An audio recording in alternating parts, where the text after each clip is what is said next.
শোনো, আল্লাহুল গনিয়্যু ওয়া আনতুমুল ফুকারা, আমি আল্লাহ হচ্ছে ধনী, দুনিয়ার সব তোমরা হলো গরীব।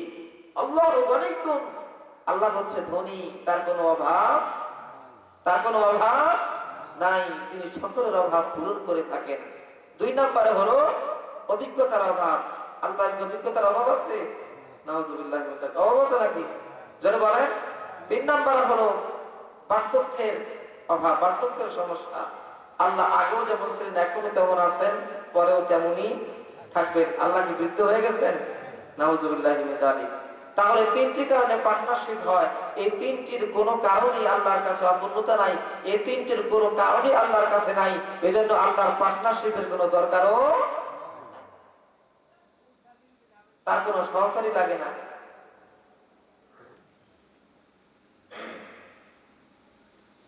আসুন, তাহলে আল্লাহ হচ্ছে এক, আল্লাহ অদ্বিতীয়, তার কোনো শরীক নাই। অন্য কাউকে মনে করা, অন্য কারো কাছে সাহায্য চাওয়া, যে কোনো বিষয় হোক, এটা শিরক। এটা কি? বান্দাকে সাহায্য করবেন কে? কে সাহায্য করবেন? আল্লাহ। এখন আপনি যদি সাহায্য অন্য কারো কাছে চান, তাহলে বোঝা গেল সেও আল্লাহর পার্টনার। নাউযুবিল্লাহ, এটা শিরক। এজন্য আমরা সাহায্য চাইবো আল্লাহর কাছে, আমরা সাহায্য চাইবো আল্লাহর কাছে, আমরা সন্তান চাইবো আল্লাহর কাছে, মাজারে না, পীরের কাছে নয়। আপনি আপনার পীরের কাছে সন্তান চাইছেন, আপনার পীর চাইছে কার কাছে? হ্যাঁ, আরে বেগম, তুমি যার কাছে চাচ্ছ সে চাইছে আল্লাহর কাছে, আল্লাহর কাছে সে তোমার পীর সন্তান পেয়েছে, আর তুমি সন্তান চাচ্ছ তোমার পীরের কাছে।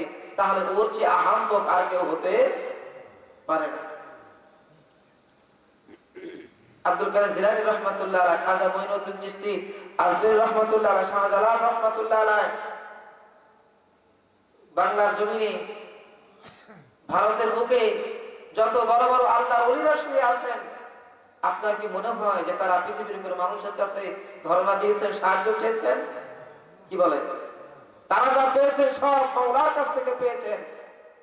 সন্তান দরকার, মাওলার কাছ থেকে চেয়েছেন। আর আমরা তাদের মাজার গিয়ে তাদের কাছে সন্তান চাই। তাহলে এর চেয়ে বেকুব আহাম্মক আর কেউ হতে পারে না।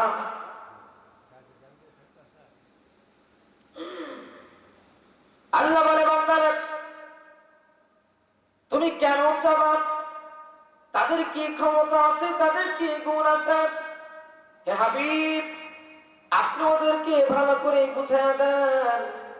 আল্লাহ রাআইতুম ইন আসবাহা মাউকুম গাওরান ফামান ইয়াতিকুম বিমাইন মাঈন।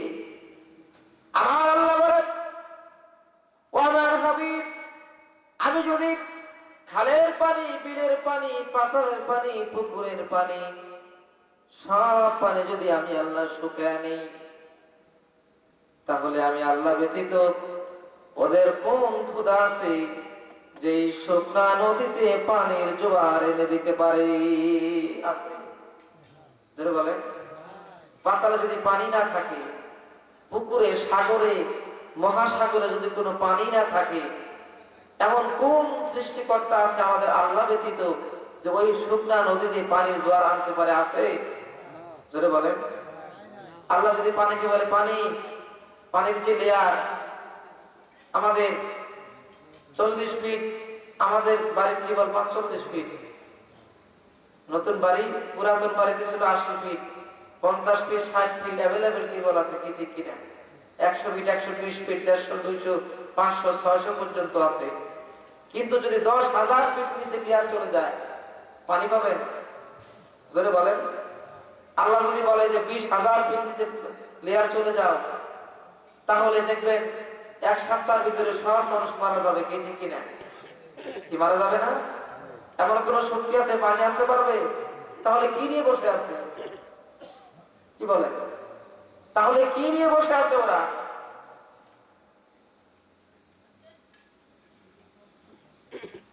আল্লাহ পাক বলে, বান্দারা, আমি আল্লাহ যদি সব পানিকে শুকিয়ে আনি, কোথায় যদি কোনো পানি না থাকে, তাহলে ওদের এমন কোন খোদা আছে যে শুকনা নদীতে পানির জোয়ার এনে দিতে পারে? তাহলে কেন ওরা ডাকে আমি আল্লাহকে বাদ দিয়ে অন্য কাউকে? এরপর আল্লাহ বলেন, আমার হাবিব আপনি ওদেরকে ভালো করে বুঝান। قل أرأيتم إن أخذ الله سمعكم وأبصاركم وختم على قلوبكم من إله غير الله يأتيكم به। আমার আল্লাহ বলেন, ও হাবিব আপনি ওদেরকে বুঝান যে আমি আল্লাহ রাব্বুল আলামিন যদি আমি আল্লাহ যদি ওদের কানে শ্রবণ শক্তিকে হরণ করে নেই, এবং ওদের চোখের দৃষ্টি শক্তিকে আমি যদি কেড়ে নেই, ওরা যদি আর চোখে দেখতে না পারে, এবং আমি আল্লাহ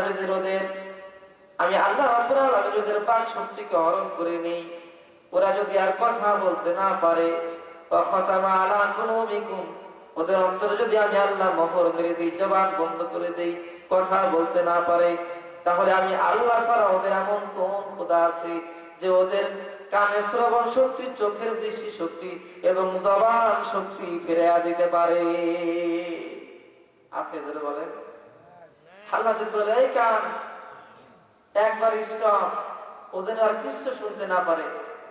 বাংলাদেশ কেন, সিঙ্গাপুর, ভেলুর সব ডাক্তার বাইট করে কানের ভিতরে দিলেও ও কিছু শুনবে না, কি ঠিক কিনা?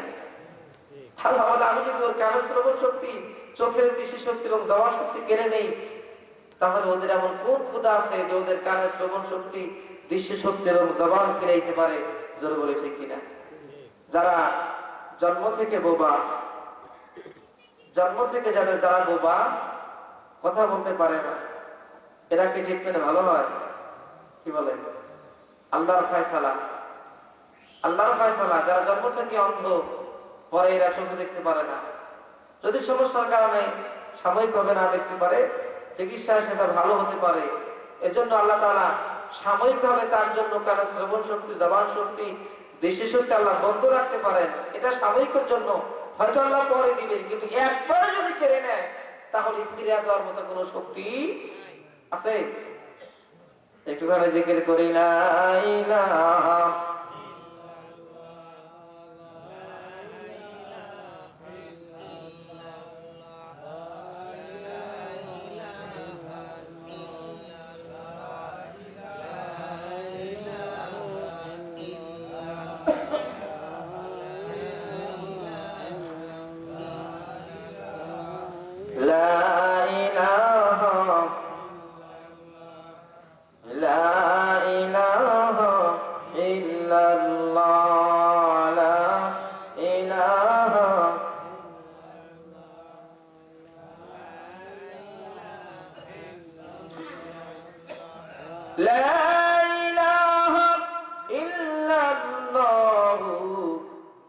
মুহাম্মাদুর রাসূলুল্লাহ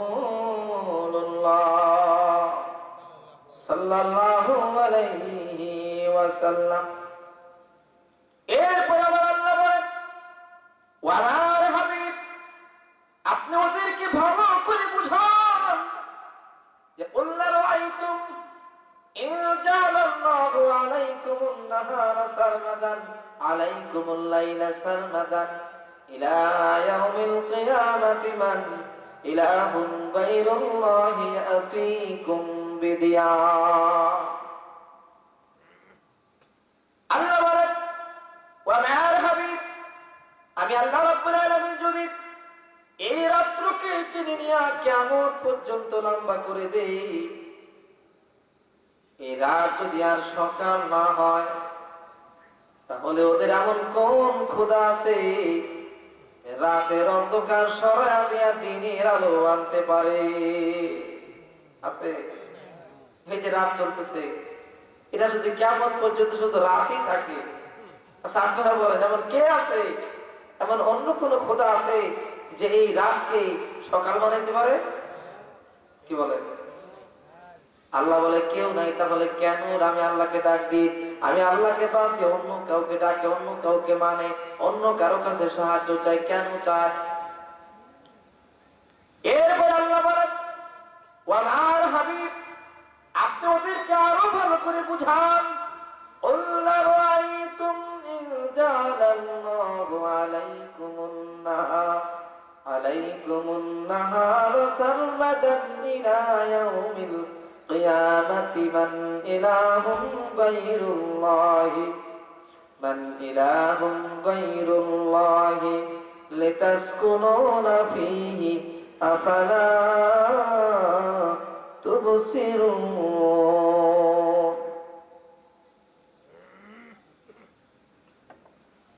ওয়ামার হাবিব, আমি আল্লাহ রাব্বুল আলামিন যদি এই দিনকে টেনে নিয়ে কিয়ামত পর্যন্ত লম্বা করে দিই, এই দিন যদি আর রাত না হয়, কিয়ামত পর্যন্ত চলতে থাকে, তাহলে আমি আল্লাহ বাদ দিয়ে ওদের এমন কোন খোদা আছে যে দিনের আলো সরাইয়া দিয়া রাতের অন্ধকার, রাতের শান্তিপূর্ণ পরিবেশ করে দিতে পারে? কে আছে? রাতের পরিবেশটা হলো শান্তিপূর্ণ। আল্লাহ রাতকে দিয়েছেন বিশ্রামের জন্য, দিনকে দিয়েছেন কর্মের জন্য, জীবিকা অন্বেষণের জন্য, কি ঠিক কিনা? সারা রাত আপনি, সারাদিন আপনি কাজ করবেন, খেতে কাজ করবেন, গাড়ি চালাবেন, ব্যবসা করবেন, চাকরি করবেন। সারাদিন কাজ করতে করতে মানুষ ক্লান্ত হয়ে যায়, ক্লান্ত হয়ে যায়। এই ক্লান্তি দূর করার জন্য আল্লাহ রাত দিয়েছেন। সারা রাত বান্দা ঘুমাবে, ঘুমানোর পরে তার মস্তিষ্ক আবার সুস্থ রেখে তার পরের দিন আবার সে কাজে চলে যাবে, কি ঠিক কিনা? কি ঠিক কিনা? বলে হুজুর দিনেও ঘুমান যায়, দিনের ঘুম আর রাতের ঘুম কোনোদিনও এক হয় নাকি? রাতের 2 ঘন্টা ঘুম আর দিনে 5 ঘন্টা ঘুম আমি মনে করি সমান। দিনে ঘুমানোর পরিবেশ নাই, এদিকে ছেলে ডাকবে, মেয়ে ডাকবে, গাড়ির শব্দ, এই শব্দ, সেই শব্দ, ঢোলের বাড়ি, মাইকের আওয়াজ, কত কিছু। দিনের শব্দ, আপনি 2 ঘন্টা ঘুমাইতে গেলে 4 বার ডাকতে হবে, কি ঠিক কিনা? কি ঠিক কিনা?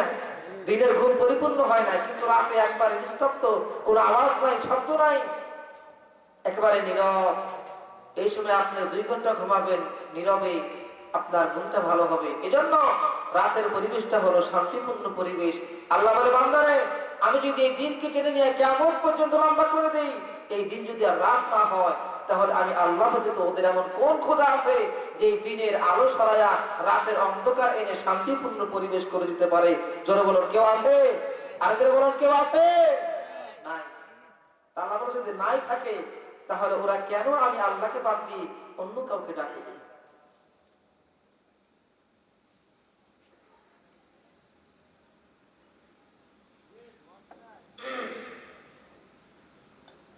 আমার বন্ধুরে, এজন্য আল্লাহ পাক রব্বুল আলামিন বলেছে, আমার বান্দারে, আমি আল্লাহর সঙ্গে কাউকে শরীক করব না। আমি আল্লাহর সঙ্গে শরীক করে, এটা হলো মস্ত বড় জুলুম। এটা কি বিরাট অন্যায়। আমি আল্লাহ রাব্বুল আলামিন বান্দার সব গুনাহ মাফ করে দেব, কিন্তু বান্দারের শিরকের গুনাহ আমি আল্লাহ মাফ করব না।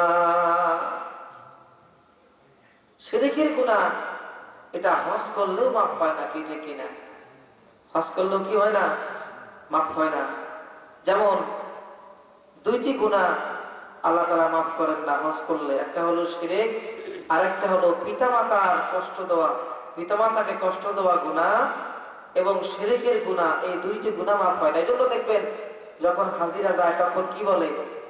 লাব্বাইক আল্লাহুম্মা লাব্বাইক, লাব্বাইক লা শারীকা লাক লাব্বাইক, ইন্নাল হামদা ওয়ান নি'মাতা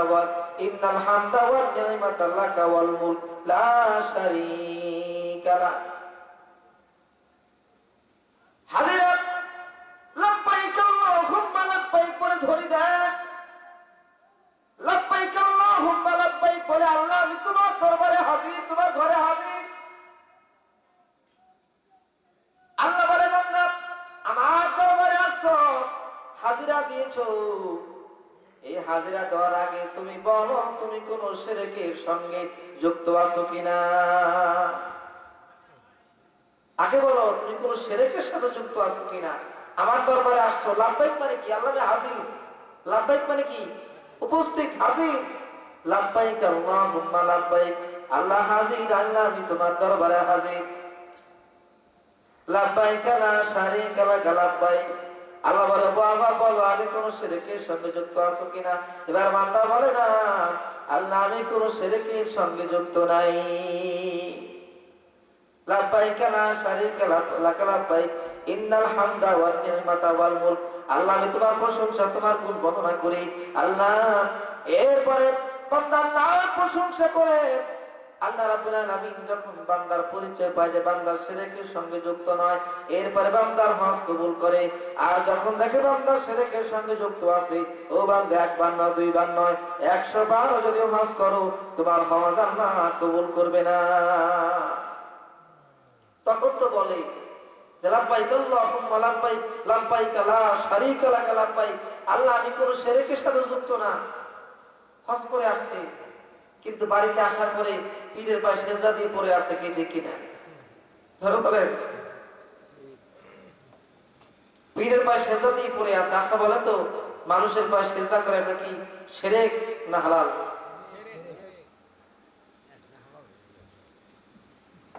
আল্লাহর হাবিব সাল্লাল্লাহু আলাইহি ওয়াসাল্লাম সাহাবীদেরকে নিয়ে বনের রাস্তা দিয়ে জঙ্গলের পাশ দিয়ে যাচ্ছেন। জঙ্গল থেকে একটা হরিণ এসে রাসূলের পায়ে চুমু খেলো। সাহাবীরা বলে ইয়া রাসূলুল্লাহ, হুজুর হরিণের কি খুশনসিব যে আপনার পায়ে সিজদা করে, আপনার পায়ে চুমু খেয়ে সিজদা করে হরিণ ধন্য হয়ে গেল।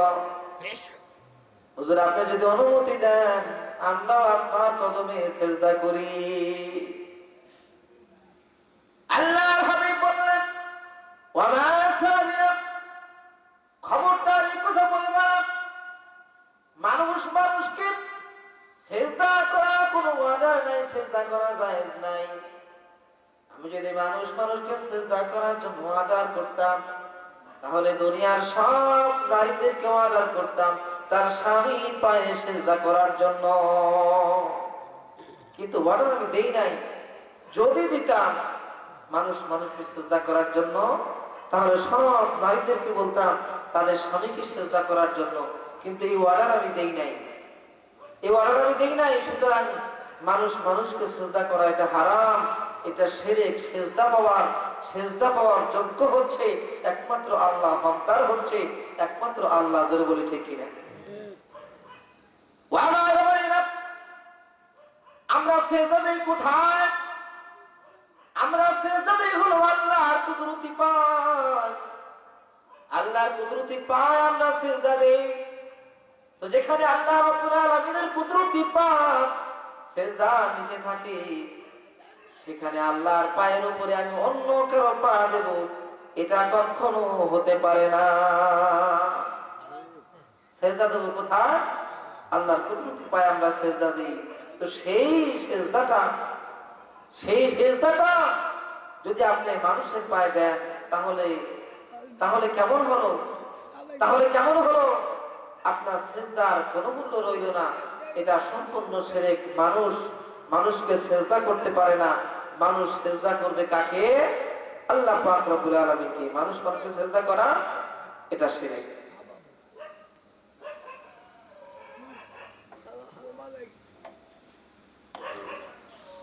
কত রকমের শিরক আছে। আপনি নদী দিয়ে যাচ্ছেন, হঠাৎ নদীতে ঝড় উঠে গেছে, তুফান উঠে গেছে, কাকে ডাকে মানুষ? বলেন, আল্লাহকে ডাকে। এবার আমি এমনও শুনেছি, দেখেছি, এই ঝড়ের ভিতরে হিন্দুরা পর্যন্ত মুসলমানের সাথে তাল মিলিয়ে আল্লাহকে ডাকে। এরপরে দোয়া ইউজ করে, অনেকে আযান দেয়, আল্লাহর নাম ডাকতে ডাকতে মুখ দিয়ে ফেনা বের হয়ে যায়। যখন কোন মতো যায় সেখান থেকে বেঁচে উপরে আসে, তখন প্রশংসা হয় কার? নাবিকে। কি বলে, নাবিকটা বড় ভালো ছিল, অনেক কায়দা করে জাহাজের বাতাস ঝড়ের ভিতরে জাহাজটাকে চালায়া মানে কি বলেন ঘাটে আনছে, নাবিকটা খুব ভালো।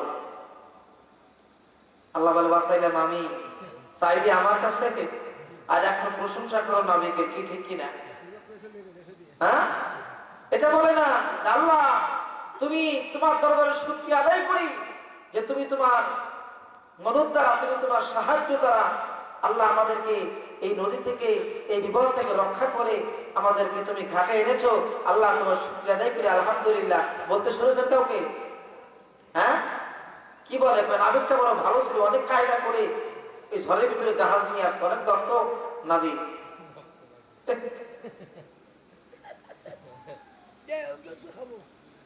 এরপরে আল্লাহ বলে বান্দারে প্রচন্ড ঝড় হচ্ছে, যাদের পাকা বাড়ি বিল্ডিং বাড়ি তাদের টেনশন একটু কম, কিন্তু যাদের কাঁচা ডোয়া টিনের ঘর ঘূর্ণিঝড়ের সময় এদের টেনশন বেশি না কম? কি বলে কথা বলবেন, চোখ রাখতে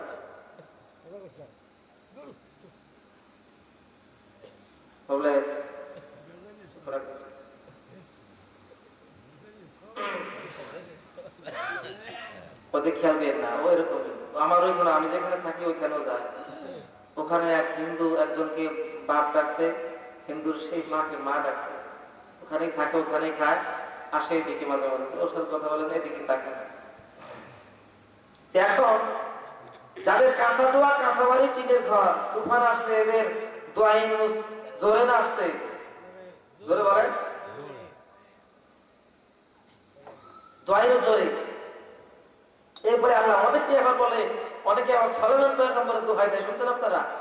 ঝড়ের সময় সলোমন পয়গম্বরের দোহাই, আমি বুঝি না যে সলোমন পয়গম্বর কাকে বলে, আমি আগে জানতাম না, এখন পরে শুনি যে সুলাইমান আলাইহিস সালাম ওনাকে বলে সলোমন পয়গম্বর। এই কথাটা কি মানে কতটুকু জায়েজ আর কতটুকু বেদাত বা হারাম, এটা আমি আগে জানতাম না, এখন বুঝি যে নাম হচ্ছে সুলাইমান আলাইহিস সালাতু ওয়াস সালাম, মানুষের নাম ব্যঙ্গ করে ডাকা এটা হারাম, কি ঠিক কিনা? হারাম না? মানুষের নাম ব্যঙ্গ করে ডাকা কি হারাম? সুতরাং হযরত সুলাইমান আলাইহিস সালাতু ওয়াস সালাম আর বলে কি সলোমন পয়গম্বর, নামটা কি হলো? যদি বলেন এটা কাটটা কবিরা গুনাহ। তো এই ঝড়ের সময় যদি আপনি সলোমন পয়গম্বরের দোহাই দেন, তো ঝড়ের গতি কমবে না বাড়বে? বেড়ে যাওয়ার কথা, কিন্তু আল্লাহর রহমতেই বাড়ায় না, কি ঠিক কিনা? সলোমন পয়গম্বরের দোহাই দেওয়া নাকি দোয়া ইউজ করে। এরপরে আল্লাহকে ডাকে, আল্লাহ আমার কাঁচা বাড়ি, আমার কাঁচা ঘর, আল্লাহ তুমি রক্ষা করো, লা ইলাহা ইল্লা আনতা সুবহানাকা ইন্নী কুনতু মিনাজ জালিমিন। আল্লাহ আল্লাহ কতবাদের জিকির তখন শুরু হয়। আল্লাহ বলে বান্দারে এই এক মাসের ভিতর কোনদিন আমাকে আর ডাকলি না, আমার নামে জিকির করলি না, কত তোর আমার চলে গেছে, একটাবার আমাকে আল্লাহ বলে ডাক দিলি না। ও বান্দা দেখ, মাত্র 10 মিনিটের একটু বাতাস লাগা দিছি বান্দা, এই 10 মিনিটের ভিতরে তোর মুখ থেকে আমি 1000 বার আমার নাম বের করে নিছি। জোরে বলো ঠিক কিনা?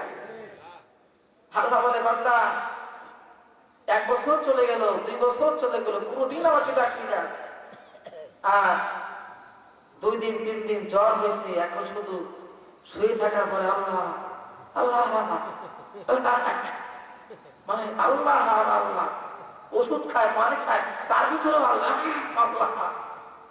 আল্লাহ বলে দেখ কিভাবে নাম বের করতে হয়, কি বলে সুস্থ থাকতে বলে।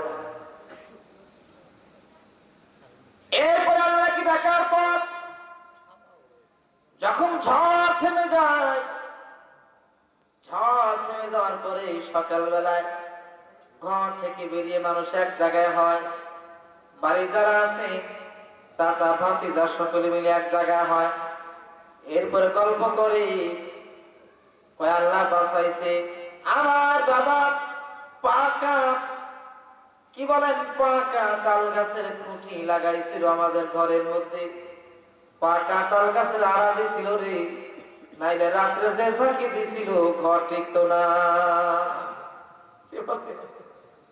পাকা তাল গাছের সারি আড়া লাগাইছিল আমার মা। তাহলে যে ঝাঁকি দিছিল রে, টিকার তো কথা ছিল না। ডাকছে কারে? হ্যাঁ, কত কিছু। এরপর আল্লাহ ঝড় থামাইছে। এরপরে ছোট ছোট ডাল টিনের উপরে ভেঙে পড়ে, দোয়া ইউনুস আরো জোরে বেড়ে যায়। লা ইলাহা ইল্লাল্লাহ, এমনি করতে পেরেছ। ঝড় থেমে গেছে। তখন আল্লাহর প্রশংসা নয়, তখন প্রশংসা করে তাল গাছে। তাল গাছের আর বাপের প্রশংসা, আল্লাহ প্রশংসা। বাঁচাইলো আল্লাহ, সাহায্য করলো আল্লাহ, দেয়ালো তিনি। প্রশংসা হলো কার? তাল গাছের আর বাপের। এটা কি শিরক? এটা কি? প্রশংসা হবে কার? আল্লাহ। সুতরাং আল্লাহ পাক বলে, বান্দারে, ইন্নাহু মান ইউশরিক বিল্লাহি ফাকাদ হারামাল্লাহু আলাইহিন নার আলাইহিল জান্নাহ ওয়া মাওয়াহুন নার। যদি শিরক করো তাহলে তোমার জন্য জান্নাতকে হারাম করে দেব আর তুমি জাহান্নামে যাবা। সুতরাং শিরক করা যাবে না। আমার সময় মনে হয় ঘনিয়ে আসতেছে, তো যাই হোক, আসুন, শিরক করলে তার পরিণতি কি হবে? শিরকের পরিণতি কি? আমি সুন্দর একটি ঘটনার মাধ্যমে, কোরআনের আয়াতের ঘটনার মাধ্যমে আলোচনা শেষ করব ইনশাআল্লাহ। মজার একটি কোরআনের ঘটনা, যেটা থেকে আমাদের শিক্ষণীয় অনেক বিষয় রয়েছে। যে শিরক করলে আমাদের পরিণতি এমনও হতে পারে। তাহলে আমরা সাহায্য চাইব আল্লাহর কাছে, ইবাদত করব আল্লাহর জন্য। কার জন্য? মানুষকে দেখানো ইবাদত করা, এটাও শিরক। এটাও কি? জোরে বলেন। সংবাদ পাওয়া গেছে কয়েক বছর আগে যে একজন চেয়ারম্যান, এই ইউনিয়নের না, কিন্তু আবার অনেকে বলবো আমাদের চেয়ারম্যানের কথা বলতেছে মনে করেন না। একজন চেয়ারম্যান আসরের নামাজ পড়ছে 3 বার। কয়বার? জোরে বলেন। সাধারণত আসরের নামাজ তো 15 মিনিট আকপাস হয়। এখন অনেক জায়গায় 4টে আজান দেয়, অনেক জায়গায় 4:15 আজান দেয়। তো এক জায়গায় গেছে, যা দেখে জামাত দাঁড়াই, মানে দাঁড়াবি, বলে আসেন তাড়াতাড়ি, জামাতের সময় হয়ে গেছে, নামাজ পড়ি, আমার খুব ব্যস্ততা আছে। তো সেখানে নামাজ পড়ে এরপরে পাশের মসজিদে গেছে, সেখানে 15 মিনিট পরে আজান। তো ওখানে যায় দেখে যে তারা জামাতের জন্য প্রস্তুতি নিচ্ছে, বলে আসেন, ভালো সময় আসছি নামাজের সময়, তো আসল নামাজটা করে নেই। সেখানে আবার করছে, ওইটা শেষ করে তাড়াতাড়ি গেছে আরেক মসজিদে, গিয়ে দেখে মুসল্লিরা নামাজ পড়ে বের হচ্ছে। বলে আসলাম কথা বলার জন্য, আপনারা একটু দাঁড়ান, আমি নামাজটা পড়ে আসি। আমি কি করতেছি? নামাজটা পড়ে আসি, একটু দাঁড়ান। কয়বার বললো? কয়বার? তো ওনার উদ্দেশ্য কি? ওনার উদ্দেশ্য হলো যে মানুষ মনে করুক যে আমি একজন নামাজি, মানুষ মনে করুক যে আমি নামাজকে গুরুত্ব দেই, মানুষ মনে করুক যে আমাদের চেয়ারম্যান সাহেব তো ভালো নামাজের ভক্ত, তাকে তো ভোট দেওয়ার দরকার। সুতরাং এটা কি আল্লাহর খুশির জন্য নামাজ, না মানুষকে দেখানোর জন্য নামাজ? এটাও শিরক। এটাও কি? জোরে বলে। ফজরের নামাজে 3 জন, 5 জন, 7 জন, যোহরের নামাজে নাই, মাগরিবে 15 জন, 20 জন, কিন্তু শুক্রবারে মসজিদে জায়গা হয় না। কি বলে? কেন? হুজুর মসজিদে না গেলে বাড়ি থেকে রাগারাগি করে। আপনার ভাবি বলে যে হায় রে, কি মুসলমান হয়েছে, সপ্তাহে একটা দিন শুক্রবার এই জুমার নামাজও পড়ো না। এলাকার লোক কি বলবে? এই জন্য হুজুর শুক্রবারে আসি, এজন্য কি শুক্রবারে আসে। বুঝতে হবে যে এই শুক্রবারে অন্য দিন মাগরিবের নামাজে যে মুসল্লি হয়, এই মাগরিবের নামাজের মুসল্লির যে শুক্রবারে অতিরিক্ত যেগুলি হবে, এগুলি হলো মানুষকে দেখানোর জন্য আসছে। আমার কথা বুঝে আসছে? যদি সে প্রকৃত নামাজি হতো তাহলে তো প্রত্যেক অক্তই সে আসতো। আর সাধারণত মাগরিবের নামাজে একটু বেশি হয় মুসল্লি। এই মাগরিব, এশা, ফজর যারা পড়ে এরা হলো প্রকৃত মুসল্লি। এর বাহিরে যারা আসে শুক্রবারে, এরা হলো মানুষকে দেখানোর জন্য আসে যে সপ্তাহে একদিন না গেলে মানুষে কি বলবে, আরে আল্লাহ কি বলবে, এই চিন্তা করে মসজিদে তারা আসে। সেটা বাদ দেন, এলাকার সব লোক জুমার নামাজ পড়ে না। কি বলে? এবার বলেন, রোজার ঈদের দিন ঈদগাহ আপনি গেছেন, যাওয়ার পরে দেখবেন যে এই বছরে একদিনও জুমার নামাজে না পড়ছে, তারও আপনি ঈদগাহ মাঠে পাবেন, কি ঠিক কিনা? আচ্ছা, সে কেন গেছে? সে গেল কেন? এটা কি আল্লাহ সন্তুষ্টির জন্য? আরে প্রত্যেক দিন 5 ওয়াক্ত আল্লাহর হুকুম চলে যাচ্ছে, আল্লাহ সন্তুষ্ট অর্জন সে করতেছে না। আর এই বছরে একটা দিন, বছরে 2টা ঈদ, 2 দিনই সে আল্লাহ সন্তুষ্টির জন্য যায়। কি বলে? এটা মানুষকে দেখানোর জন্য। যাইরে মানুষ কি বলবে? মানুষ কি বলবে? আজকে বছরে একটা ঈদ, বছরে খোদার একটা ঈদ, যদি না যাই তাহলে তো মুসলমানই থাকবে না, মুসলমানই ঠিকাই কষ্ট। তো যাই, ঈদের নামাজটা পড়ে আসি। ঈদের নামাজ পড়তে এসে জানাজা পড়বে, ঈদের নামাজ পড়বে, নিজেই বসে না, কি ঠিক কিনা? আমাদেরকে বলে যে হুজুর আপনারা তো নামাজ পড়েন, দেখেন আমরা পিছনে থাকি দেখি। অনেকে মানে ওই জানাজার নামাজের মতো হাত বাড়ে তো উঠায় না, আবার অনেকেই জানাজা নামাজ পড়তে গিয়েও হাত উঠানামা করে, কি ঠিক কিনা? আবার নিয়ত করে এদিক ওদিকে তাকায় যে পাশের মসজিদটা কি করে, পাশের মসজিদটা যা করে ও তাই করে, তাহলে জানেই না কি করতে হবে। ও গেছে বছরে একদিন, জুমার নামাজও তো পড়ে না, বছরে একদিন গেলে কি নামাজ শিখা যায়? কি বলেন? আমরা যারা নামাজ পড়াই, তাই তো আমাদের ঈদগাহ মাঠে ঈদের নামাজে 6 তাকবীরের উত্তর মানে গোলমাল লেগে যায়। 6 তাকবীর কয়টা হলো বা মাঝখানা পড়ছে কিনা গোলমাল লেগে যায়। আর বছরে একদিন সে গেছে, তো এদিক ওদিক তাকানো ছাড়া কোনো উপায় নাই। এগুলি হচ্ছে শিরক। এগুলি কি মানুষকে দেখানোর জন্য যে আমি নামাজ পড়তে আসছি, মাওলাকে দেখানোর জন্য না। যে ইবাদত মাওলা রাজি খুশি ব্যতি রেখে মানুষকে দেখানোর জন্য করবেন, মানুষকে দেখানোর জন্য করবেন, সেটা ইবাদত থাকবে না, সেটা কি হয়ে যাবে? শিরক হয়ে যাবে। তো যাই হোক, এ বিষয়ে আরো অনেক কথা আমাদের রয়ে গেছে। যেমন আমরা ছোটখাটো বিষয় বলি, আপনার বাইরে একটা গাভী আছে, 5 কেজি 7 কেজি 10 কেজি দুধ হয়। আপনি মানুষের কাছে বলেন যে ভাই যদি এবার গাভীটা না থাকতো তাহলে আমার বাঁচাই কষ্ট ছিল। গাভী কি বাঁচানোর মালিক? কি বলে? গাভী কি বাঁচানোর মালিক? এটা একটা ওসিলা, বাঁচাইছেন কে? আল্লাহ। আপনি সরাসরি বললেন যে গাভী না থাকলে আমি মনে হয় বাঁচতাম না, গাভী না থাকলে আমার বাঁচা কষ্ট হয়ে যেত। সুতরাং বোঝা গেল যে গাভী আপনাকে বাঁচাইছে, বাঁচানোর মালিক হচ্ছে আল্লাহ।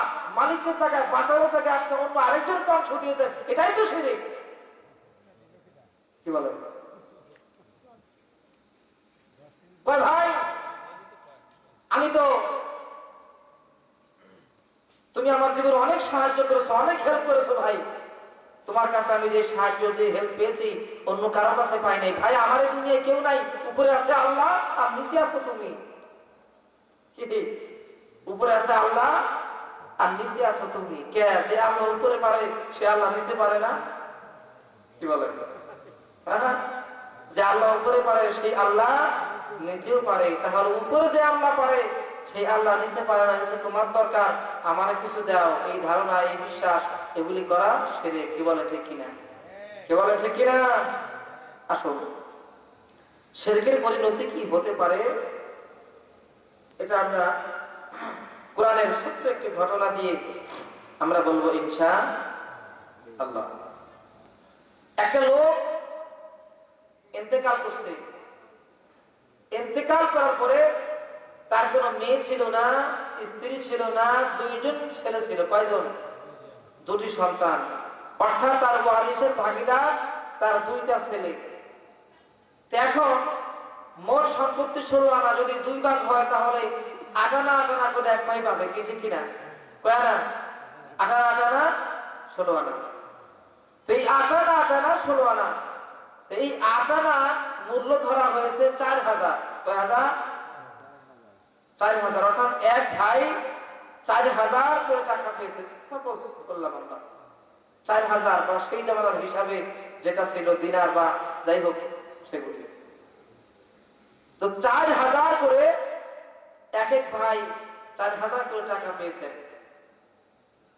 এর ভিতরে একজন হলো দরবেশ সুফি সাহেব। এই সুফি সাহেব 4000 টাকাই তিনি দান করে দিয়েছেন। সুবহানাল্লাহ।